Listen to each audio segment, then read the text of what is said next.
All right, we are back, and I think it's Friday, April 2nd. Yeah, we're already into April. Look at that. Chapter 27, the second to last chapter, I believe. We're getting close there. Quiz 9 is the second to last quiz. We only have a couple more, right? And this has been pushed back to Monday, so it was originally scheduled for yesterday, I think. And then homework 12 is coming up. We'll finish up 27 by then. Then we'll have 28, which is lipids, and we'll only partially do that. I don't think we'll do everything in there. I'll be clear exactly what you need to know there. We've already covered a lot on fats, though, fatty acids. We'll do a little bit more, I think, on steroids. We'll show you a little bit about the synthesis of steroids and some of their usages there. But yeah, that'll be it there. Let's see, last time we left off with the Fisher projections, I think. So let's go up above here, Seth, and look at the panel here. And remember, all these graphics are on Learning Suite under content, under chapter summaries, chapter overheads, or whatever they're called in that file. So you should be able to see those. So the simplest one is a triose glyceraldehyde, and it is D because this last stereocenter, the only stereocenter, right, is to the right. And then we've got tetroses. There's two of them in the D series, okay? Last stereocenters are to the right. But then erythros are together, threos are across. You don't need to know those two names, okay? But you need to know that class of sugars, tetroses. And then what does this mean? It means there's two stereocenters. So how many total possible isomers are there?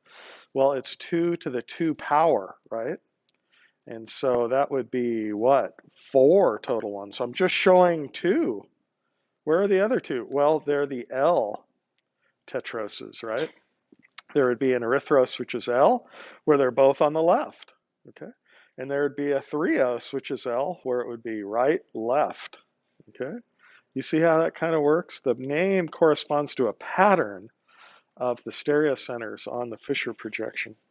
And then let's see the pentoses. I'm only showing 4, but with 3 stereocenters, that's what, 2 to the 3rd power? That should be 8.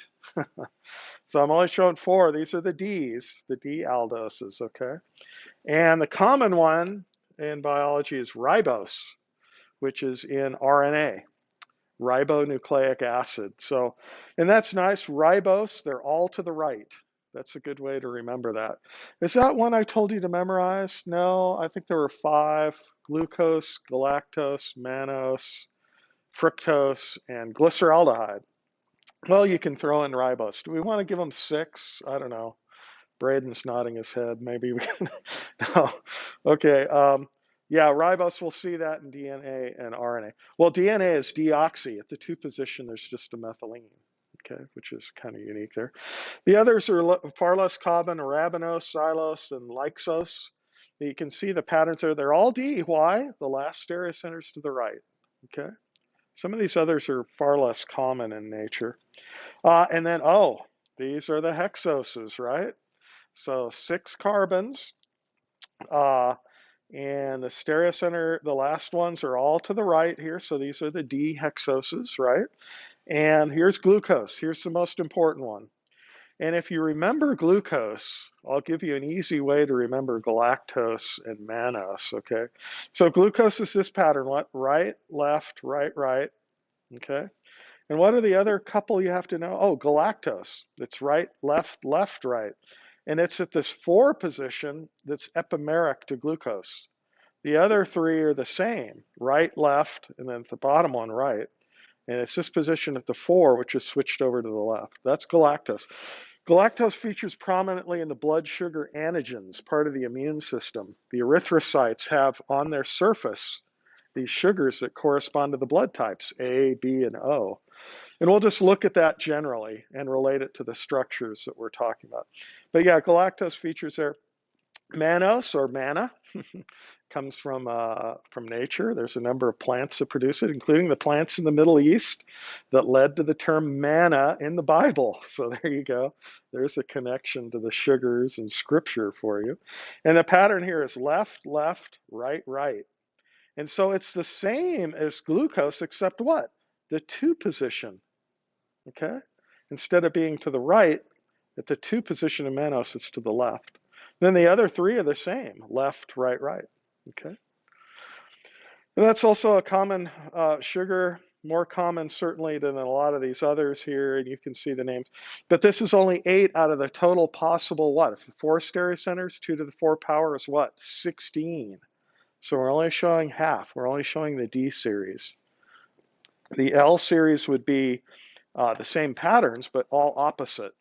So L-glucose, what would that be? It wouldn't be right, left, left, left, or it wouldn't be right, left, right, right.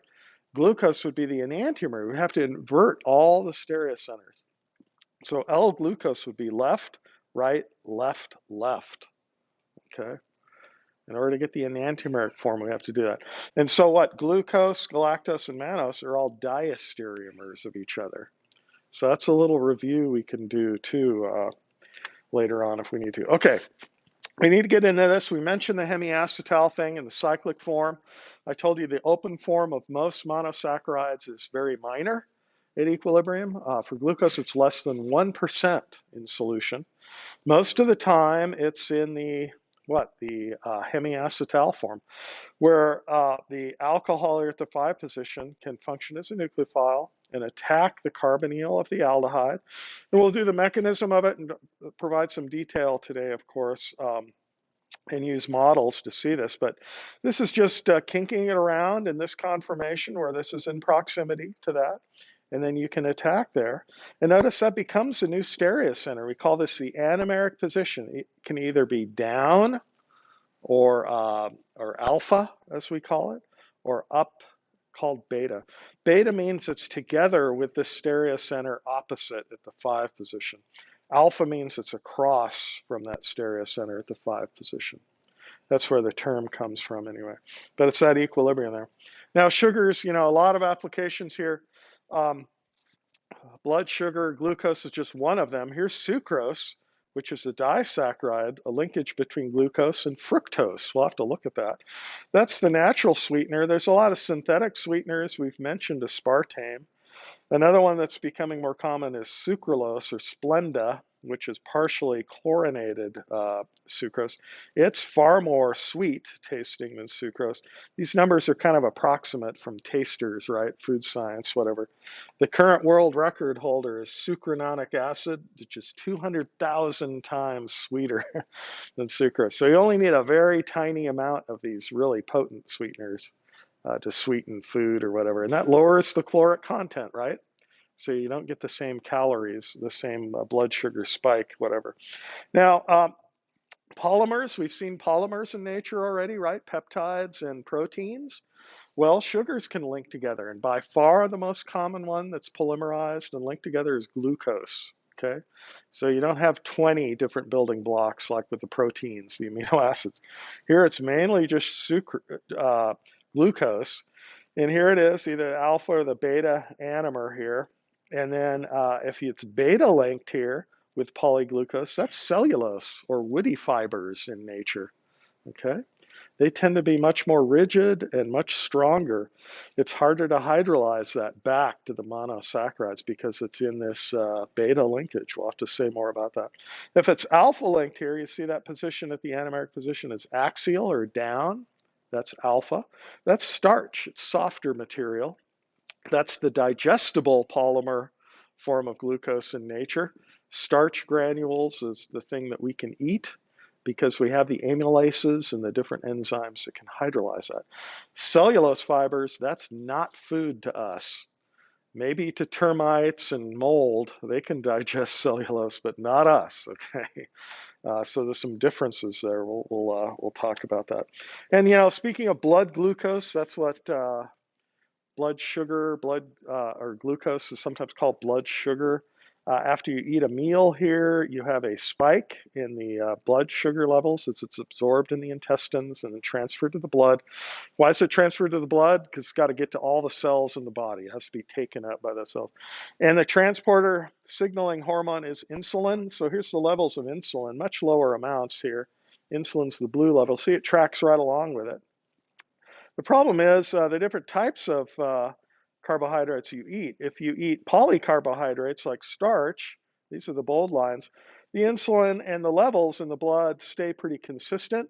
But if you eat a lot of simple sugars like sucrose or glucose or mono carbs here, you get a fast absorption here, and then they crash. The levels crash. Okay, and that's this higher spike in blood glucose level that can be detrimental to your health. And then you feel weak and tired later in the afternoon or after a meal pretty quick. Why? Because those are simple saccharides. They're easily metabolized. They're ready to go. Whereas your starch, your polyglucose, is slowly hydrolyzed and slowly released over time.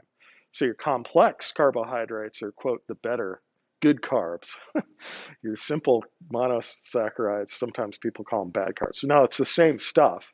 It's just how it's released. So just a little tie in there and what blood glucose is all about. And we'll get into some of these reactions. We've already covered some reactions. We need to look at these acetal forming reactions. So we got the hemiacetal already. If we react with another alcohol, we can get the full acetals. And we can also react the alcohols at the other positions and the oxidation. We got the Tollens test ready to go here. So we'll show you that. But I think that's good. And the Fischer synthesis. We did this last time. The cyanohydrin adds a new carbon that can be partially reduced with the Lindlar to the imine. The imine can be hydrolyzed, and you see that generates what? An aldehyde with a new alcohol there, right? And Fischer was able to separate these. They're reduced to the aldetols and do the optical rotation trick. And the aldetol from erythros was 0, was not optically active. Why? Because it was a meso compound. Okay. So a little bit on the stereochemistry there. That's just a brief review. Let's get into the main event here on the board here. Let's do the cyclization here of glucose and try to figure out, how we go from the Fischer projection. And, the Fischer projection is an artificial thing, really, because it's so minor, the amount that's actually in the free state. And it's actually a high energy conformation with all these in the vertical plane going back. Remember, the horizontal plane, everything's coming out at you, including those hydrogens. So we have the right, left, right, right pattern. Memorize that for glucose. And then you'll know mannose and galactose, right? Because mannose is left, left, right, right. And what is galactose? It's right, left, left, right. And it's D, why? Because its last stereocenter is to the right, okay? It is dextrorotatory. It's sometimes called dextrose, okay? If you look at the Ringer solution, the intravenous solution that's given in the clinic, it's about 5% dextrose, it says. Well, some people ask, well, what's dextrose? Well, it's the dextrorotatory common sugar, which is what? Glucose, okay? So some different names for it, whatever. Okay, let's just bend this conformation around. So we've got the aldehyde here, the alcohol's down, up, down. And that's that pattern right here, right, left, right. It's right there, right, left, right. You kind of see it. I'm not drawing the OHs again. And then here, this is kind of the tricky one. That's still R, okay? So rotate there. That's still R, and this is R here. This one's a little tricky to see sometimes. You'll see from the models. We'll rotate it around there, and if this thing's up, with this orientation, whatever, you can always rest assured that that's still the D sugar series, okay? And verify it with models if you need to, but that's what it looks like. Then we have the aldehyde, and what? We're gonna use water here to participate in this cyclization, okay? So we're going to cyclize like that, and you see the OH here will be up. Yeah, we regenerate a water molecule. So that's just participating in the formation of what? The hemiacetal now, okay? And this hemiacetal is a key thing. We broke a pi bond, and we got a new sigma bond. And it's a strain-free 6-membered ring. So that's why it sits there 99% of the time like that. Okay, we could have the aldehyde kink downward here and do the same cyclization, right? And then grab the water molecule off there, and now we'll have this downward here. I guess we could add in the hydrogens. These are the aldehydic hydrogens, right? Why is this called a hemiacetal? Because it's an ether alcohol, okay? That's the key thing to recognize there. And this carbon right here and here, those are unique, right? No other carbon has an ether and an alcohol on it. That's called the anomeric carbon. Okay. a couple of terms here to keep straight. That's where all the reactivity is going to be. That's where things are going to polymerize. That's where things can isomerize. That's where things get oxidized here for our Tollens test here in a second. Well, what does this mean? This is the flat orientation of the cyclic sugar, or the so-called Hayworth conformation, but we know it as what? A chair conformation. So pucker, this end down and this end up, and what do we get? We get the oxygen in the ring, and this is a six-member ring with an oxygen, so it's called a pyran. That's the heterocyclic name for this six-membered ring ether. And you see the ether right there, and there's the alcohol. There's our anomeric carbon. That was our aldehyde, right? And what do you see in glucose now? Look, this is coming off equatorial. The axial position's right there, right? Here's axial here, here, and here. Remember, parallel to the axis, right? Those all have hydrogens on them. And what do you notice in glucose? And why is glucose so abundant in nature? Almost all the carbon in the biosphere is tied up as glucose. Why? It's partially oxidized, right? Every carbon has an oxygen. We live in an oxidizing environment here on Earth, right? So it makes sense that the carbon would incorporate oxygen. And what makes sense here is this stable six-member ring and what? The all equatorial positions there. So we'll verify that with the models here. Now there's another way we could cyclize, of course, with this guy down. This is that fifth stereocenter. We had the four original ones here, and now the fifth one there. And notice that's what this position is axial. All the other positions here are equatorial, including all these still. Okay, it's still glucose. Okay, just because we change the anomeric position, it doesn't mean we change the sugar. Still the same sugar. We've just changed the anomeric position. We need to look at the optic rotation and some reactions, including the Tollens test, to figure this out. But yeah, questions on this? Let's do the models, and hopefully this will make a little more sense here. Here's the aldehyde up here at the top in my hand, and then we got what? Right, left, right. Where's that other one? There it is. Okay, right. Yep. Okay. Thinking about. There's your primary alcohol at the bottom. Okay. You can rotate around here. Some people have asked me, well, what if this last one's over here to the left? Well, it's not a stereocenter. You can rotate around there all you want. Well, what if we draw the aldehyde here on the other side? Well, that can rotate too. Doesn't matter. The key thing is having it arrayed like this and then keeping the stereocenters correct. Okay. The other positions aren't stereocenters, so don't worry about that. So let's see. I've got this lone pair here at the 5-hydroxyl labeled with the yellow. And so let's see. Let's have this guy up right now. And let's, the aldehyde needs to be up, sorry. Okay, so I'm looking at this right here. And let's go ahead and attack right there. Okay, and so what do we go to? We go to this. Notice this is up right there, and yeah, here's our confirmation of it.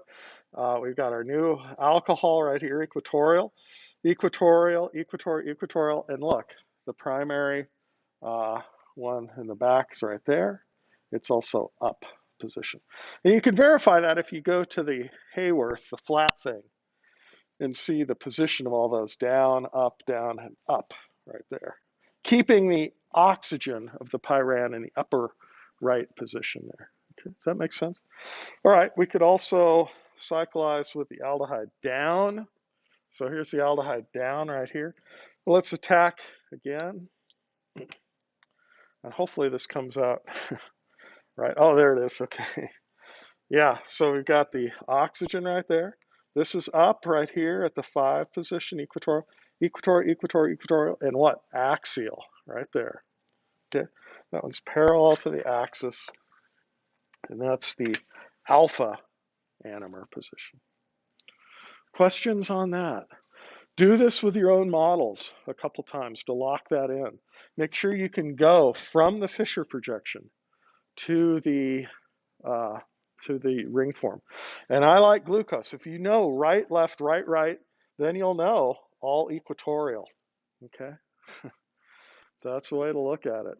You see it right here, right? Right, left, right. That gives you this equatorial, equatorial, equatorial. And then the 5 position's a little bit different because it's rotated around to cyclize.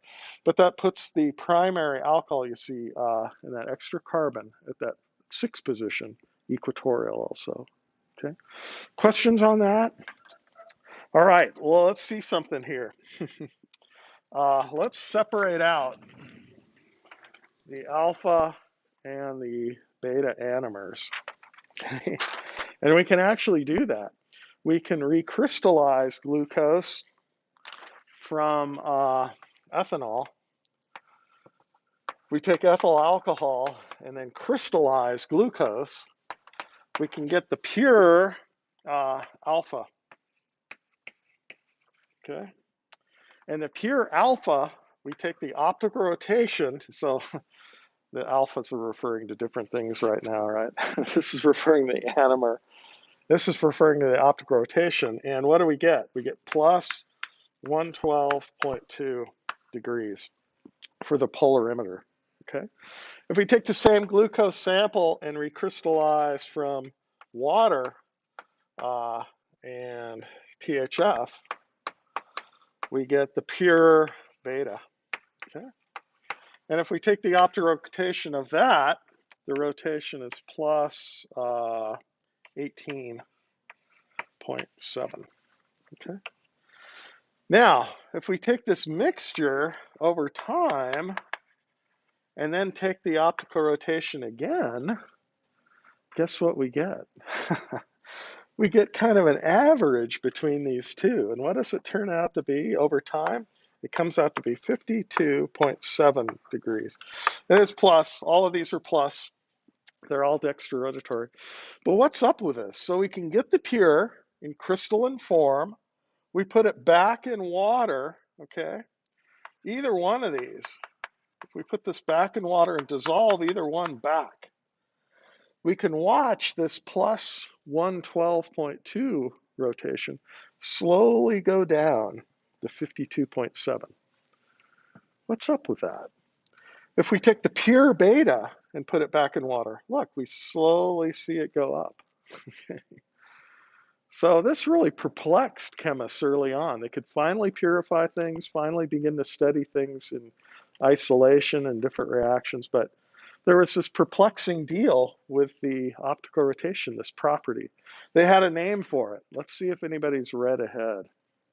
What do we call this effect? Starts with an M. It's changing, so it's kind of like the word mutation. What's mutating? The optical rotation.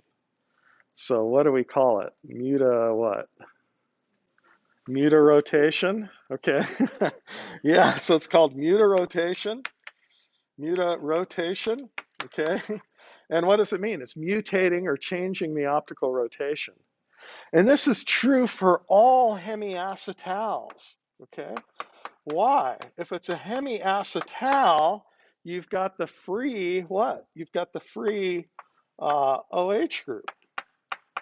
And this OH group's in equilibrium with the open, what? The open aldehyde. So that aldehyde can be, what, formed again? 1%, right? This equilibrium means it can reverse back and open back up. So even though you purify out the pure alpha and get the initial optical rotation, if you let it sit there with time, it will eventually mutarotate to this different number.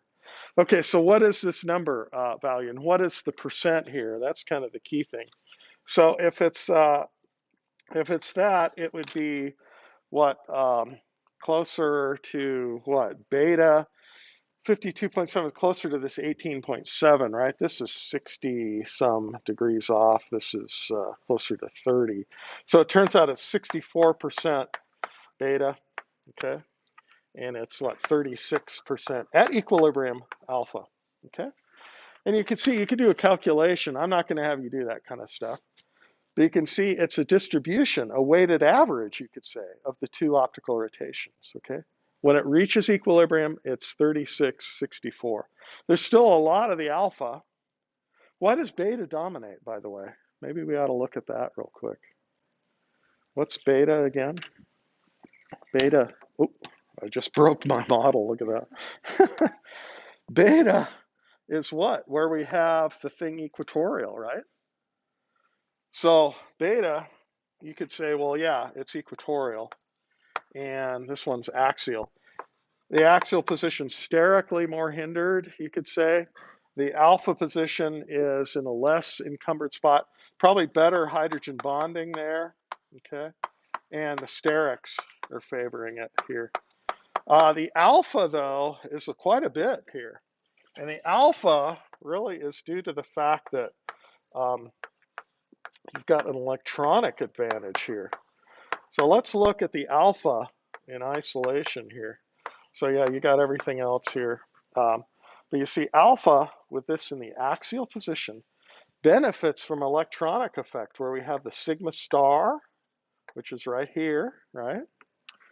And that sigma star, look, is coplanar with the lone pair right here.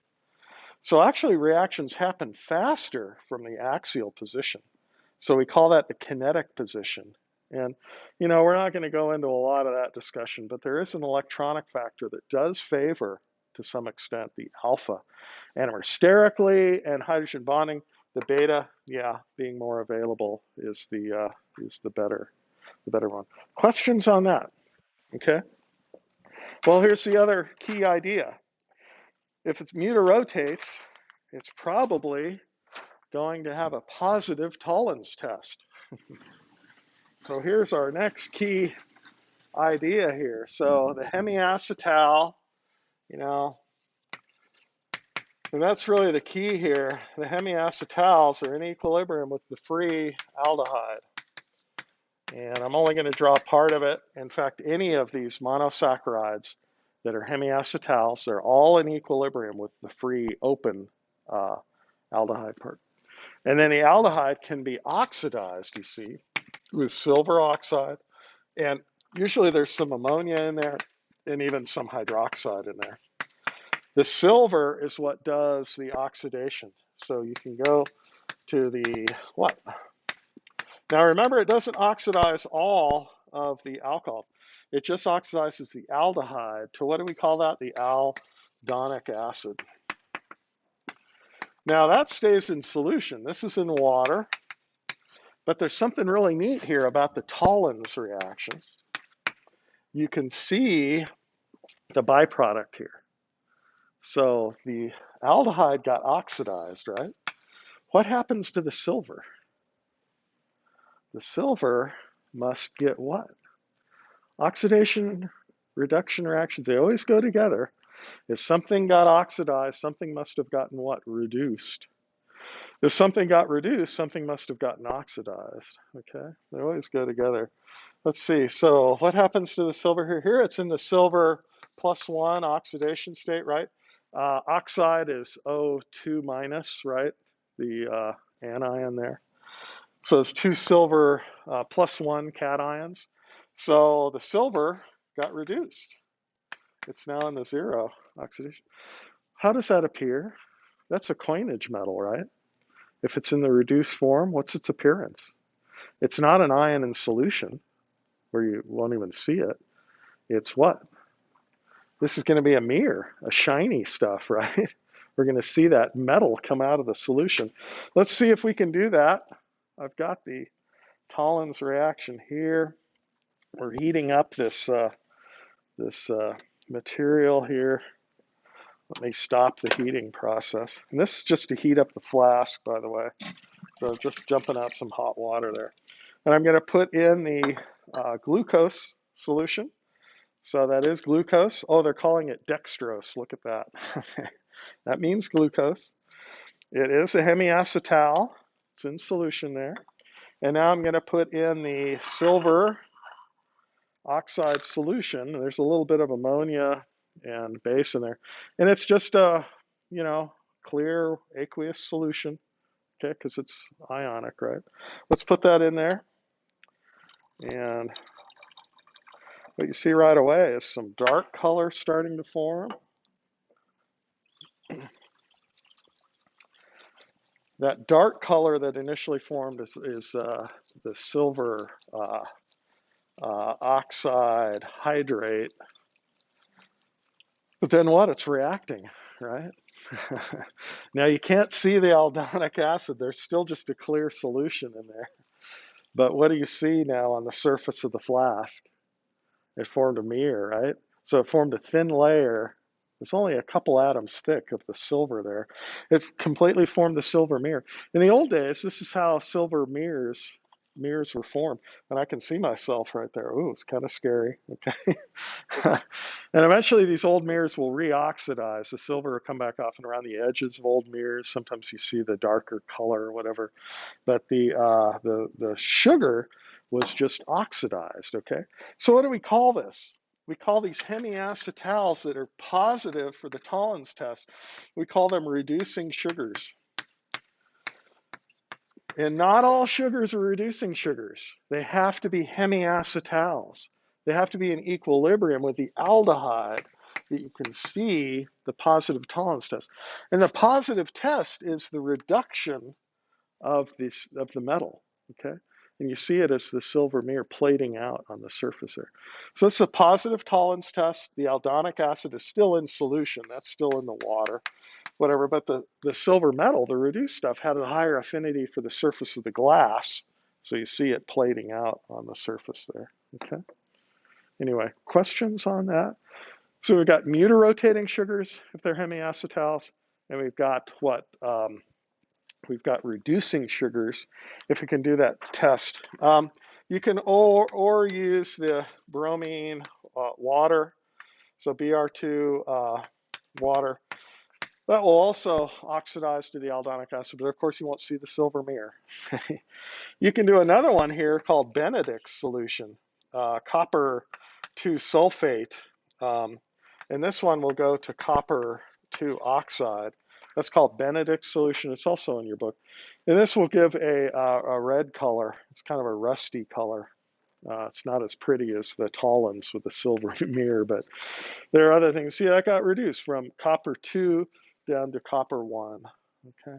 Anyway, it's a little more, it's a little different mechanism there. You don't need to know the mechanism for this, but we got mutarotation and the different positions here. Questions on that so far? All right, let's look at a couple of reactions here that we need to cover.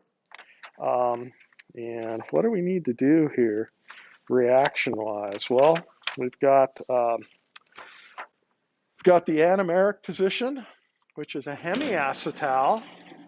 Let's see if we can convert that hemiacetal into a different structure, okay? So the hemiacetal is just part of the story. We can react at that anomeric position some other groups. So let's take glucose here and let's react it with methanol and acid. And this is just like catalytic sulfuric acid. And you know, you can just say a proton there. So there's no water in here right now, okay? We're taking the pure glucose, either alpha or beta, okay? Or a mix of the two, it doesn't matter, okay? It's a solid material in its pure form. If we put it in an alcohol, say methanol, what are we going to get here? Well, we're going to get this. We're going to get the acetal. And notice how I'm drawing this. The acetal can form, and I'm showing what? Alpha right now. Beta is also formed here. We'll show that. But notice the alcohols and all the other positions are still there. We don't change those out. We only change out the anomeric OH. Why is that? Well, let's see. Let's draw this. So part of the mechanism would be what? This. And, you know, I'm just drawing the anomeric OH here. We'll talk about these other alcohols in a second. Well, let's go ahead and protonate this, okay? And we could protonate any of these other alcohols, right? So that part of the mechanism is just, you know, reversible, whatever. But look, what happens when we have the protonated anomeric alcohol? Well, it can come off. And we could draw that mechanism for all of these as well. And once that comes off, what do we have? We have a secondary carbocation. Okay, well, we still don't know the whole story here of why this is reacting at just that position. Because if we protonated here, here, here, well, maybe out here, that'd be a primary cation, right? So probably not up here at the 6th position. But if protonated here, here, here, those would also be secondary carbocation. But what's unique now at the anomeric position? Let's see if you can see it. What's unique about that secondary carbocation? Who can help us out? Yeah, go ahead. Resonance, yeah. Okay, so a couple people concur with that, a lot of head nodding. So what we get here is what? We've got resonance. And this is the key thing. This is why it reacts at this anomeric position selectively. So we can get what? We can get this kind of thing, right? So let's draw it like that, okay? We got all the other stuff here, okay? But look, we've got that anomeric position gives us this resonance stabilized secondary carbocation. That really helps out this position. It weakens this bond right here, okay? This is the one that can be selectively ionized, okay? So you see that? All the other positions we could protonate, but that would be a primary carbocation, secondary, secondary, without any resonance stability. This one, though, because it's a hemiacetal, is right next to that ether oxygen. All the others are remote, okay? So we get this resonance stabilized guy. That allows for this reactivity. So let's do our methanol now. We have that in excess, right? That's their solvent. Let's go ahead and attack here. And what do we get? Well, we get the OMe. Everything else still there. Draw the OHs in there if you need to. I'm trying to get you to focus on the reactivity position, the anomeric position. That's the key thing. And a key idea here is this extra stability through that anomeric thing. And so we get here, and then what? How do we get to the product? Well, we take off that hydrogen, and we can use more methanol there. That's what we have more of. Or if you use bisulfate or whatever, we did generate a water molecule right here, right? But it's tiny compared to the amount of methanol that's in solution there. So we're favoring now the full acetal. Okay, that's showing the alpha. How could we do beta? Well, beta would be just from up here, attacking from the top position. And so that would give us what? That would give us the beta, which would be this guy, right? And so beta, just taking off the proton there. Yeah, okay. And that, you see, would give us beta, alpha and beta. Okay, alpha here and beta here, sorry. Okay, yeah, alpha's down and beta's down. Okay, so there you get a mix. Now, when nature does this and puts on the next sugar, for example, to make starch or cellulose, it uses an enzyme.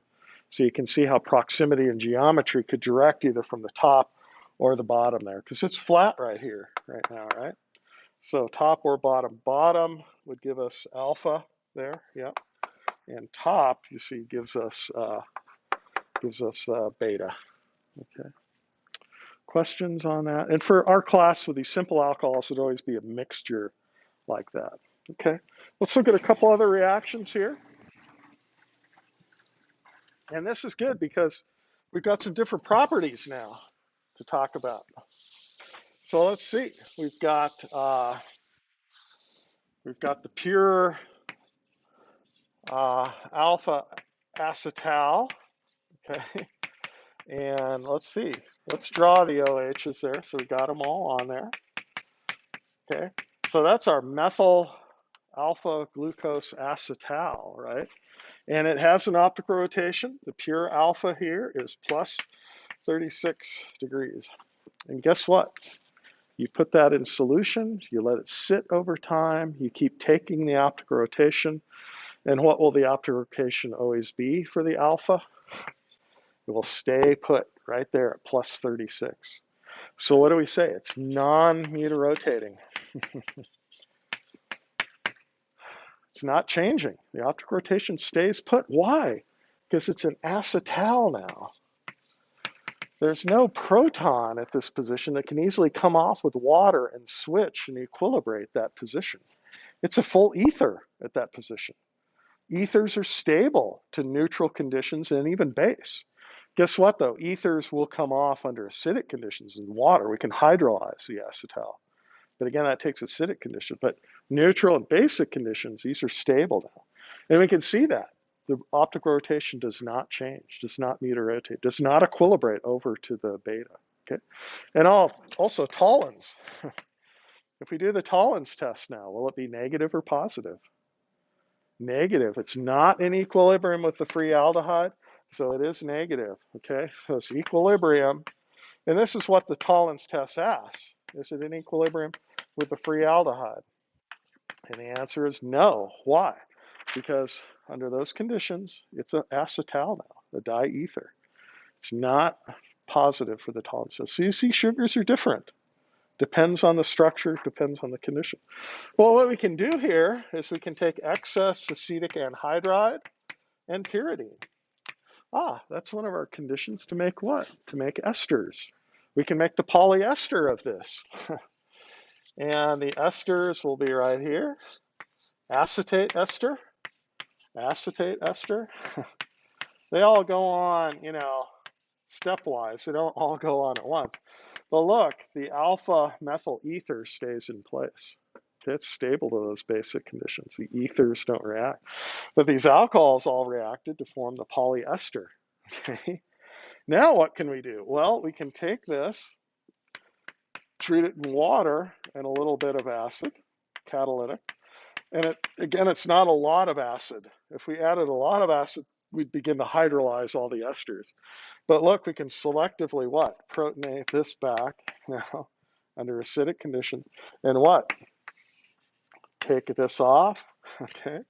And what? We can get our oxygen stabilized carbocation here. Everything else here is still esters, okay? These don't react around here. But this reacts because of the acidic conditions. We can get this resonance stabilized thing back. And then water goes back on, right? Top or bottom.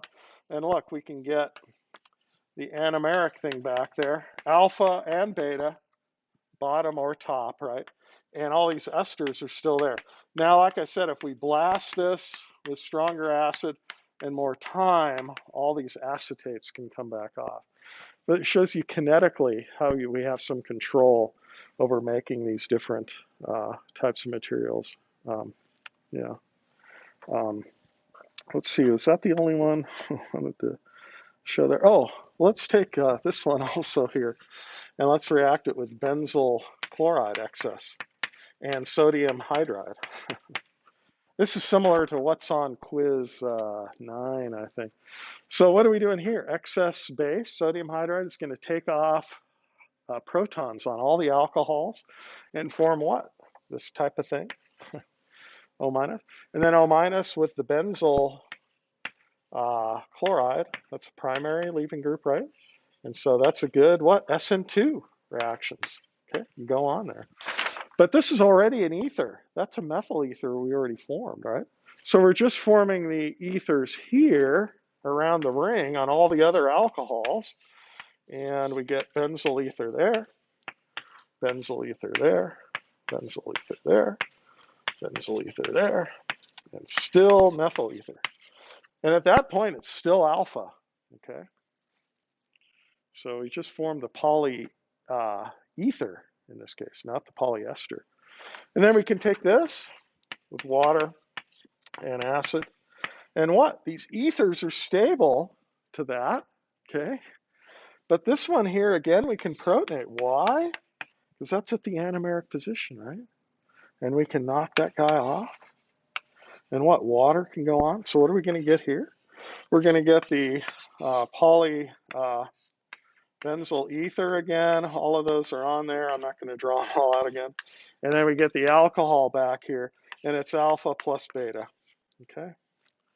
Now on a quiz or a test, you can just draw one or the other and say the other, or draw both of them if you want to.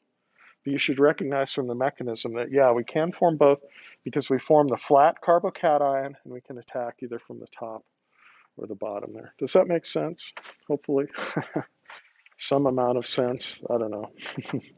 Questions on any of those? You okay so far? All right. Let's see. I guess we could go into fructose now.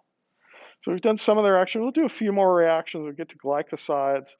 But do you have a good idea about mutarotation and positive Tollens test versus not? So, not positive Tollens test. Same thing here. If this is the still the acetal for either of these products, okay, these are still non-mutarotating, right? Both of these. But when you go back to the hemiacetals now, these definitely mutarotate, okay? And they are positive for the Tollens, okay? You should see that with the structures. So depending on what product you're forming there, it's a way to keep them straight. Questions on any of that? All right, let's see how far we can get in fructose. And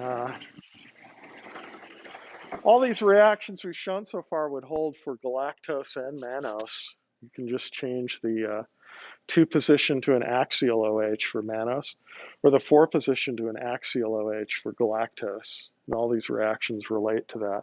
We'll do some variations of that next time. Let's look at fructose right now. Fructose is fruit sugar. It's much sweeter than glucose itself. I'm not sure how many times sweeter, but let's see. It has a primary alcohol at the 1 position. And it has left, right, right for the rest of the way. And how many other carbons are there? 1, 2, 3, 4, 5. It's a ketone at that 2 position, okay? So it's a ketose, we say, because it is a ketone, not an aldehyde. Remember, the aldehyde sugars are called aldoses, okay? So it makes sense that here, I think ketose has 2 positions. What else do you recognize here that looks familiar with? Well, it's got a lot of alcohols. What about the pattern here? Left, right, right. What does that look like? It looks like from there on down, what is that? It's similar to the one you know, right? Glucose. So we've just changed the carbonyl at the 1 and the 2 position. In fact, let's look at that. So if you could take glucose and, we've got this here. And what? If we could take that, let's react it with water here for a second. Here's glucose, okay? What can we do there? Well, let's think about the tautomer process and think about the enol form of this aldehyde. What would that be? Let's see.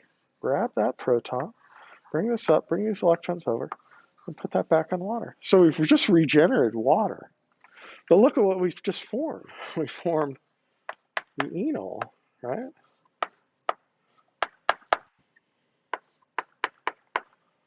Okay,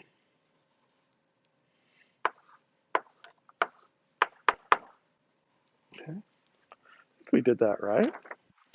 So we just put the double bond here, and we put an OH group there. We got an alkene. And what, we got rid of this proton, so there's now a double bond between the 1 and the 2 position, right? We got rid of that stereocenter too. Well, how do we go to fructose then? Well, let's take water here and what? Let's take that proton off there, flow the electrons in here, and oh yeah, put a proton here now, okay? And look, by doing that, we just tautomerize the other way and form the ketone version here. Now, this enolization and reprotonation takes some time, okay? There's an enzyme in nature that does this. It's called isomerase, glucose isomerase. What category of enzyme is that? Oh, it's the isomerization category. Are these isomers of each other, glucose and fructose? Yeah, they sure are. This is the aldose version. This is the ketose version. And all the other stereocenters are still there, okay? In fact, this process is known in industry. You can use isomerase to take glucose from corn syrup. Okay, you can depolymerize the starch out of a corn granule, for example, or any other fruit or vegetable, whatever, and then treat it with isomerase and make the more sweet version. Okay, so this stuff here is called high fructose corn syrup. It's a common additive now in a lot of foods, and maybe you've heard about that. But fructose is this ketose there, and we're kind of running out of time, obviously. Well, what I want to do is to take this Fisher projection and tip it on its side, and what you'll see here is the up down version.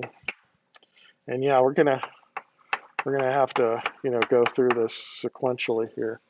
But this can cyclize here from the 5 position again. And at the 2 position is where we have the ketone now. And what we're going to form is the hemiacetal form of this. And you see the OH up here and down here, and that's right here at the 3 and the 4 position. But right here we have what? We have the anomeric position. This is the 2 position, okay? Because we have the primary alcohol. And this looks funny compared to glucose, I think. And then here we have the 5 and the 6 position. So we have 4, 3, 2, and then 1, the 1 position there. But this is, again, what? An alcohol ether. It's still a hemiacetal. Can it mutarotate? Question. Yes, it's in equilibrium with the up and down form. What I'm showing here is the alpha form, and that's because this OH here is across from this stereocenter at the 5 position. So that's alpha, just like we saw before. We could also draw beta. They are in equilibrium with each other, okay? So it will mutarotate, change the optic rotation. What about the tollens? Can it become oxidized? What did we need for the tollens? An aldehyde that can go to what? A carboxylic acid, the aldonic acid. Can fructose go to the aldonic acid? Okay, stay tuned for that. So it'll actually be a negative Tollens test, but yeah, it does mutarotate. Okay. Okay, it's a ketone, right? So you can't oxidize a ketone readily to a carboxylic. And that's enough. Wow, I already went over. Sorry, guys. Have a good weekend, and we'll see you on Monday. Okay, very good, guys.